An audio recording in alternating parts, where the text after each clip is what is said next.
They say that when you marry someone, you marry their entire family. But sometimes that family comes with secrets and manipulations that can destroy everything you've worked to build.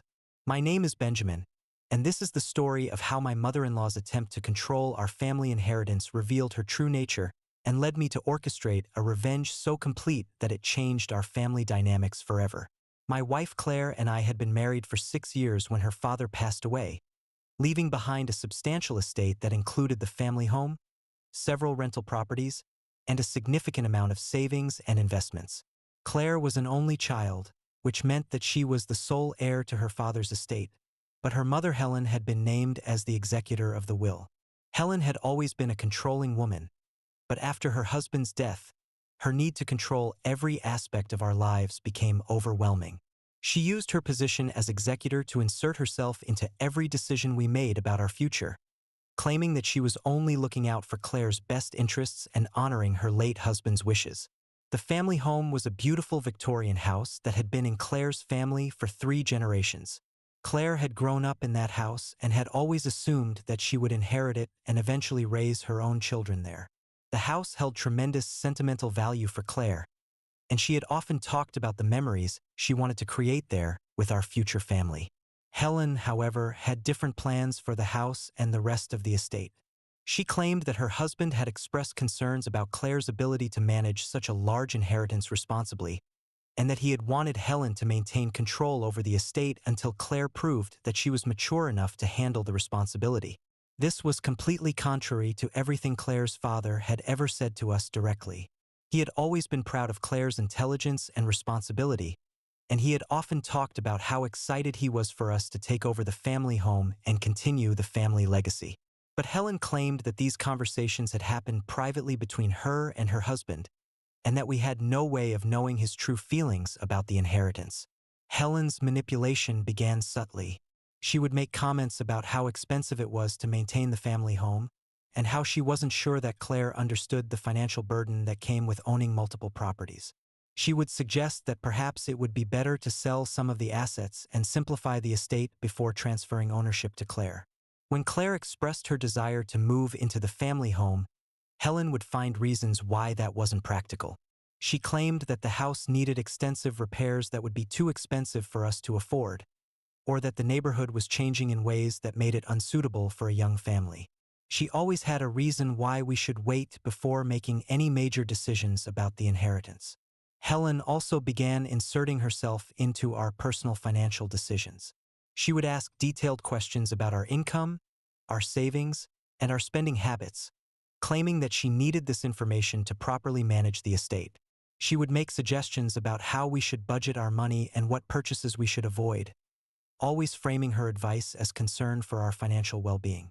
What made Helen's manipulation particularly insidious was the way she used Claire's grief over her father's death to justify her control.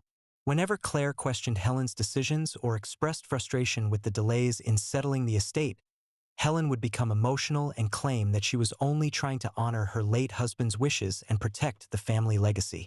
Helen would often say things like, "Your father would be so disappointed if he knew you were questioning my judgment," or, "I'm only doing what your father asked me to do before he died." She used Claire's love and respect for her father as a weapon to manipulate her into compliance with Helen's wishes. As months passed, it became clear that Helen had no intention of transferring control of the estate to Claire anytime soon. She continued to find new reasons why we weren't ready for the responsibility, and she began making unilateral decisions about the properties without consulting us. She sold one of the rental properties, claiming that it was becoming too difficult to manage, and she used the proceeds to make improvements to the family home that we had never requested or approved. Helen's manipulation extended beyond financial matters into our personal lives. She would make comments about our marriage, suggesting that we seemed stressed and that perhaps we should wait to have children until our financial situation was more stable. She would offer unsolicited advice about our relationship and our future plans, always framing her interference as loving concern from a devoted mother. The breaking point came when Claire and I announced that we were expecting our first child. We were thrilled about the pregnancy and excited to start our family, but Helen's reaction was not what we expected. Instead of joy and congratulations, Helen expressed concern about our ability to provide for a child given our uncertain financial situation. Helen suggested that perhaps we should consider waiting to have children until after the estate was fully settled and we had proven that we could manage our finances responsibly. She even went so far as to suggest that we might want to consider other options for the pregnancy, claiming that she was only thinking about what was best for everyone involved. Claire was devastated by her mother's reaction to our pregnancy announcement. She had expected her mother to be excited about becoming a grandmother, but instead Helen seemed to view our pregnancy as another sign that we weren't ready for adult responsibilities. It was during this conversation about our pregnancy that I began to suspect that Helen's manipulation was more calculated and self-serving than I had initially realized. Her concerns about our financial readiness seemed designed to justify keeping control of the estate rather than genuinely helping us prepare for parenthood. I decided to investigate Helen's management of the estate more thoroughly. As Claire's husband, I had some legal rights to information about the inheritance, and I began requesting detailed financial records and documentation about Helen's decisions as executor. What I discovered was shocking. Helen had not been managing the estate in Claire's best interests at all. Instead, she had been using her position as executor to benefit herself financially while delaying the transfer of assets to Claire. Helen had been living in the family home rent-free while claiming that she was maintaining it for Claire's eventual inheritance. She had been collecting rent from the remaining rental properties but had not been transparent about how that income was being used. Most disturbing of all, she had been taking a substantial executor's fee for her services, far more than was typical or reasonable for estate management. The financial records revealed that Helen had been treating the estate as her personal piggy bank. She had been using estate funds to pay for her own living expenses, home improvements that benefited only her, and even personal vacations that she claimed were necessary for her emotional well-being after her husband's death. Helen had also been making investment decisions with the estate funds that were clearly not in Claire's best interests. She had moved money into accounts and investments that would be difficult for Claire to access even after the estate was transferred, effectively ensuring that Helen would maintain some level of control over the family wealth indefinitely. Most manipulative of all, Helen had been working with a lawyer to restructure the estate in ways that would give her permanent control over significant portions of the inheritance. She was attempting to establish trusts and other legal mechanisms that would allow her to control how Claire could use her own inheritance, essentially treating Claire like a child who couldn't be trusted with her own money. I realized that Helen's concerns about our readiness for parenthood and our financial responsibility were not genuine. They were calculated manipulations designed to justify her continued control over the estate and her theft of family assets. She was using Claire's grief and her own position as executor to steal from her own daughter. I was not just angry, I was furious. Helen had been systematically manipulating and stealing from her own daughter while using grief and family loyalty as weapons to prevent Claire from questioning her actions. She had been treating our pregnancy announcement as an inconvenience that might interfere with her plans to maintain control over the family wealth. I decided that Helen was going to learn that manipulation and theft come with consequences she had never imagined. I wanted her schemes to be exposed in the most devastating way possible, and I wanted her to face the full legal and social consequences of her betrayal of her own daughter. The plan I developed was comprehensive and would unfold over several months. I wanted Helen to believe that her manipulation was still working, right up until the moment when her deception was exposed to everyone who mattered to her. Phase 1 involved gathering comprehensive legal evidence of Helen's mismanagement and theft. I hired a forensic accountant to analyze all of the estate records and document every instance where Helen had used estate funds inappropriately or made decisions that benefited herself rather than Claire.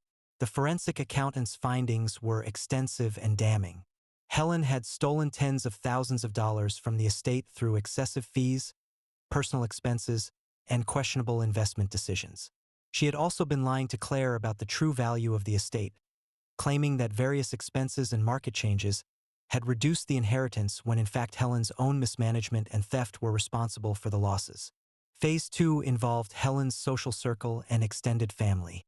Helen prided herself on being seen as a devoted widow and loving mother who was sacrificing her own comfort to manage her late husband's estate responsibly. Her reputation in the community was built on this image of selfless devotion to family. I began documenting Helen's lies and manipulations in a comprehensive report that would show her friends and family exactly how she had been betraying Claire's trust and stealing from her own daughter. I wanted them to understand that the woman they thought they knew was capable of shocking deception and greed. Phase 3 involved the legal consequences of Helen's actions. I consulted with an attorney about removing Helen as executor and pursuing legal action for her mismanagement and theft of estate assets.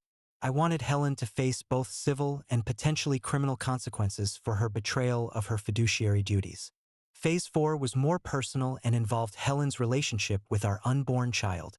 Helen had used our pregnancy as another excuse to justify her control over the estate, claiming that we weren't ready for the financial responsibilities of parenthood. I wanted her to understand that her manipulation had not only betrayed Claire, but had also threatened the financial security of her own grandchild. The final phase involved exposing Helen's manipulation to Claire in a way that would help her understand the full scope of her mother's betrayal. Claire had been struggling with guilt and confusion about her relationship with her mother, wondering if she was being ungrateful or unreasonable in her frustration with Helen's control. I wanted Claire to see clearly that her instincts had been correct and that Helen's behavior was not normal or acceptable. The confrontation happened on a Sunday afternoon in November, exactly 8 months after Helen had first begun her campaign of manipulation and control. Claire was 6 months pregnant, and we had been planning to use the family home as our primary residence after the baby was born. Helen had called a family meeting to discuss important decisions about the estate, claiming that she had been reviewing the finances and had concerns about our ability to maintain the family properties.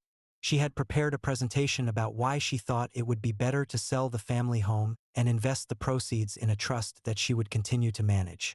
Instead of listening to Helen's presentation, I presented the comprehensive evidence I had gathered about her mismanagement and theft. The forensic accounting report was undeniable, showing months of Helen using estate funds for her own benefit while lying to Claire about the true state of the inheritance. Helen's reaction was predictable. She tried to deny everything at first, claiming that I was misinterpreting the financial records and that all of her decisions had been made in Claire's best interests. She accused me of being greedy and trying to manipulate Claire against her own mother. But the evidence was too overwhelming and too detailed for Helen's denials to be credible. The forensic accountant had documented every inappropriate expense, every excessive fee, and every decision that had benefited Helen at Claire's expense. When Helen realized that her denials weren't working, she changed tactics and tried to use emotional manipulation. She claimed that she had been working tirelessly to manage the estate and that she deserved compensation for her efforts. She accused Claire of being ungrateful and suggested that Claire's father would be disappointed in her for questioning Helen's judgment. But Claire had finally seen through her mother's manipulation. The evidence of Helen's theft and deception was too clear to ignore, and Claire realized that her mother had been using her grief and family loyalty as weapons to justify stealing from her own daughter. That afternoon, I also shared the evidence of Helen's manipulation with her extended family and social circle, showing them the forensic accounting report and documentation of her lies. Helen's reputation in the community was destroyed as people realized that the woman they had respected as a devoted widow was actually a manipulative thief who had been stealing from her own daughter. The legal consequences were swift and comprehensive. Helen was removed as executor of the estate and faced both civil lawsuits for her mismanagement and potential criminal charges for her theft of estate assets. The court ordered her to repay all of the money she had stolen, plus interest and penalties. Helen was also forced to vacate the family home immediately, as she had no legal right to live there rent-free once she was removed as executor. The house was transferred to Claire's ownership, along with all of the other estate assets that Helen had been controlling. Most importantly, Claire was able to understand that her frustration with her mother's behavior had been completely justified. Helen's manipulation had been calculated and self-serving, designed to benefit herself at Claire's expense while using grief and family loyalty to prevent Claire from questioning her actions. The estate that Helen had claimed was too complex and valuable for Claire to manage was transferred to Claire's control without any problems. Claire proved to be perfectly capable of managing the family properties and investments, just as her father had always believed she would be. Our child was born into a family that owned the beautiful Victorian home where Claire had grown up, with a secure financial foundation that would provide opportunities and stability for generations to come. The inheritance that Helen had tried to steal became the foundation for our family's future prosperity. Helen's manipulation had not only failed but had backfired completely. Instead of maintaining control over the family wealth, she had lost all access to it and faced serious legal and financial consequences for her betrayal of her own daughter. Helen also lost her relationship with Claire and her grandchild. Claire could no longer trust her mother after discovering the extent of her manipulation and theft, and Helen was not welcome in our home or our lives. The woman who had claimed to be protecting the family legacy had actually destroyed her own place in the family through her greed and deception. The most satisfying aspect of Helen's downfall was watching her realize that her manipulation had been completely transparent to me from the beginning. She had thought she was cleverly controlling the situation and manipulating Claire into compliance, but I had been documenting her every lie and building a case against her for months. Helen had underestimated both Claire's intelligence and my determination to protect my family. She had assumed that she could use grief and family loyalty to prevent us from questioning her actions, but she had failed to consider that her behavior was so obviously self-serving that it would eventually expose itself. In the end, Helen's attempt to steal from her own daughter had cost her everything that mattered to her. She lost her home, her reputation, her relationship with her daughter, and her access to the family wealth that she had tried so hard to control. She also faced years of legal battles and financial consequences for her theft and mismanagement of the estate. Claire and I learned valuable lessons about the importance of questioning authority figures, even when they are family members who claim to have our best interests at heart. We also learned that grief and family loyalty should never be used as weapons to prevent legitimate questions about financial decisions and estate management. Our marriage became stronger as we worked together to expose Helen's manipulation and protect our family's financial future. Claire gained confidence in her own judgment and abilities, realizing that her instincts about her mother's behavior had been correct all along. The family home that Helen had tried to keep from us became the place where we raised our children and created the memories that Claire had always dreamed of. The inheritance that Helen had attempted to steal provided the financial security that allowed us to focus on our family and our future rather than worrying about money.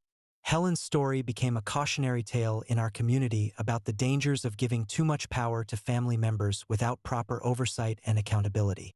Her downfall served as a reminder that even the people closest to us are capable of betrayal and manipulation when money and power are involved.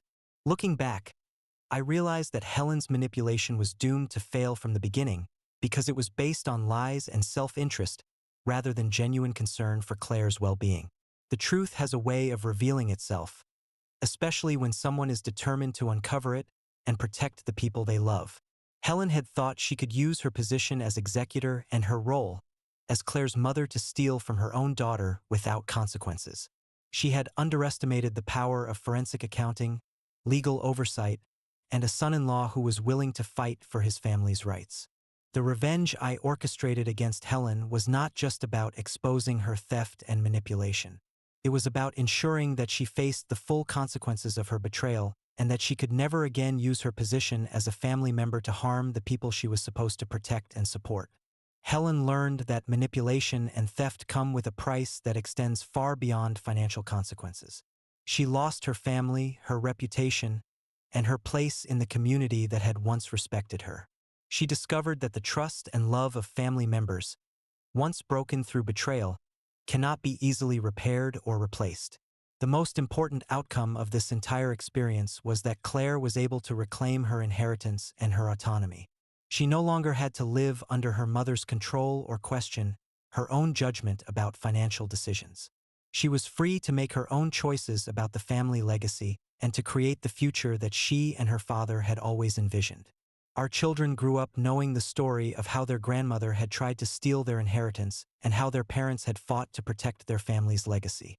They learned valuable lessons about the importance of honesty, integrity, and standing up to manipulation, even when it comes from family members. Helen's attempt to control our family's inheritance had revealed her true character and had ultimately led to her complete exclusion from our lives. The woman who had claimed to be protecting the family legacy had actually threatened it through her greed and deception, and she had paid the ultimate price for her betrayal. In the end, justice was served not just through the legal system, but through the natural consequences of Helen's own actions. Her manipulation and theft had created the very situation that led to her downfall, and her attempts to control our family had ultimately resulted in her losing all connection to us. The inheritance that Helen had tried to steal became the foundation for our family's prosperity and happiness. The home that she had tried to keep from us became the place where we created the memories and traditions that will be passed down to future generations. And the trust that she had broken through her betrayal served as a reminder of the importance of honesty and integrity in all family relationships. Helen's story serves as a warning to anyone who might be tempted to use their position of trust to manipulate or steal from family members. The consequences of such betrayal extend far beyond financial losses and can destroy relationships and reputations that take a lifetime to build. The revenge I orchestrated against Helen was complete and devastating, but it was also justified and necessary to protect my family and ensure that justice was served. Helen had chosen to betray her own daughter's trust and steal from her own grandchild's future, and she had to face the full consequences of those choices. Looking back on this experience, I am proud of the way Claire and I worked together to expose Helen's manipulation and protect our family's interests. We learned that we could trust each other completely and that we were willing to fight for our family's rights and future, no matter what obstacles we faced. The family legacy that Helen had claimed to be protecting was ultimately preserved and strengthened through our efforts to expose her betrayal and reclaim our inheritance. The Victorian home that had been in Claire's family for generations became the foundation for our own family's future, and the financial security that Helen had tried to steal provided the stability that allowed us to focus on what truly mattered: our love for each other and our commitment to building a better future for our children. Helen's manipulation had failed completely, and her attempt to control our family had backfired in the most devastating way possible. She had lost everything that mattered to her, while we had gained not only our rightful inheritance but also a deeper understanding of our own strength and resilience as a family. The revenge was complete, the justice was served, and our family was finally free to create the future that we had always dreamed of, without the shadow of Helen's manipulation and control hanging over us. We had won not just a legal battle but a moral victory that would shape our family's values and priorities for generations to come.